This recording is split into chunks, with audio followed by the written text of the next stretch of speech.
Alright, so here I have a Craftsman circular saw, 7 1/4 inch blade, and hopefully you'll see right away that there's a problem. The guard comes too far forward, exposing the blade right near where you're going to be putting your hand on the trigger. So I did a little research to find out why this is the case. So I've already taken and loosen that up, and you'll see that right here is a piece of plastic and a screw that's missing. Here's what it looks like, and you'll notice that it is broken. It's a very old saw. The plastic is very brittle. You can't super glue it. It just breaks in a new spot. So I called Craftsman, and of course the saw is discontinued and this part is no longer made available, and they said I could call Ryobi and try to figure it out, but I thought, you know what, I can figure this out by measuring it and see if I can 3D print this little piece. So, free program online, we've got our little 3D piece here, and basically it's 2 cylinders with 2 cylinder holes.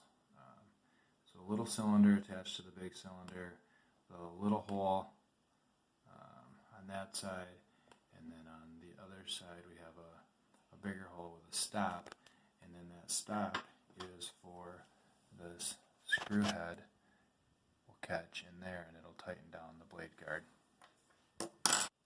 So here's the little piece. My son took it to school and he talked to his teacher and he got it printed. So this cylinder here is about 20 millimeters. This cylinder here is 5 millimeters. The diameter is 16 millimeters. This hole here is about 10 millimeters. And then this hole here is about 4 millimeters, maybe 5. It was a little tight, so I would go 5 millimeters. And then this cylinder is 10 millimeters on the diameter. Then the depth of this hole is 16 millimeters, comes into about there, which then leaves about 9 millimeters or so for this hole. So we're going to put it in and see if it works.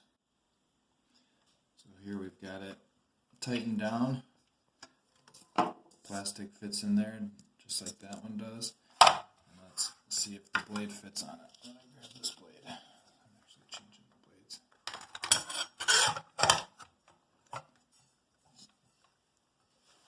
So that fits there. Let's check the tolerances.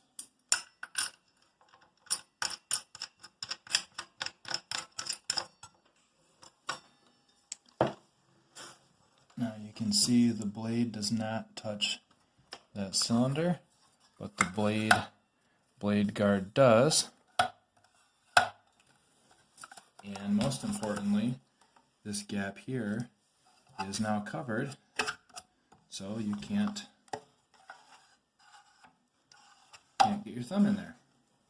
And I'll tighten that all down, and that is how you replace this broken piece. Now, somebody asked what the model number was, and this was model 315109211. Model 315109211. It's a Craftsman saw. And we got her fixed.